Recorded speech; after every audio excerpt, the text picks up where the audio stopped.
Hi guys, welcome back to my channel. So ayan, it's Sunday and matagal pa rin burog. Tapos ito, tamang tahi ang apron project. Pusin mo na yun. Ganun talaga pag once na ano ba yan? Sa elementary na pagdadaanan talaga yung ganyan, di ba? Yung magkatahi ka ng mga apron, pot holder.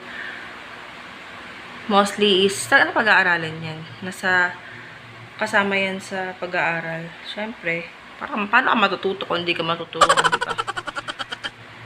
And, nag-washing ako. As you can see, ngaragers na naman tayo.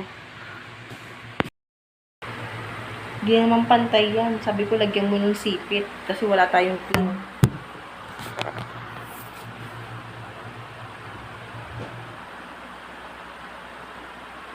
Tinuturuan ko siya kanina. Siyempre, ako din yung nag-start eh. Siyempre, ako din yung nag-start para, para sundan niya. Pero, ano ba yan?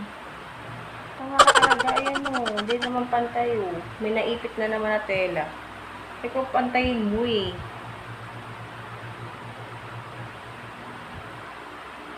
Tignan mo. Wag na. Ayan. Wag na, okay na. Wag mo na uulitin ha. Kasi pag sisimula ka na naman. Sige, dire-diretso mo na. Kasi ilapat mo yung tela. Ilapat mo yung tela. Ayan, huwag ka magkakaroon ng mga folds. Kasi pag nagkaroon ng folds yan, pangit yung tahi niyan, di ba?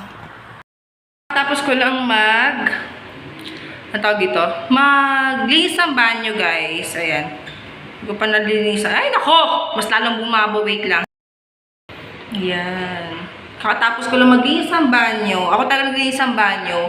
Pag once na may time ako, guys. Ayan. Tapos, ayan, makikita nyo, guys. Malinis na.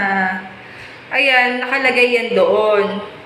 So, tinanggal ko. Isa-isa kong brush. Kasi ayoko nang naninilaw yan. Ayoko nang madulas. Winawalis ko yan ito, guys. Ayan. Para lumusot dyan. Yung parang wiper. Ayan. Kinukuskus ko maigi yan para hindi madulas.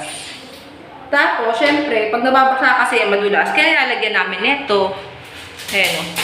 Brinash ko isa-isa yan. So, ayan, malinis na.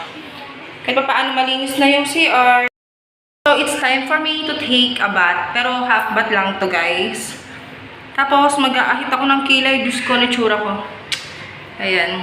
Nakapag-ahit na din ako ng kilikili. So, ayan. Balikan ko kayo later.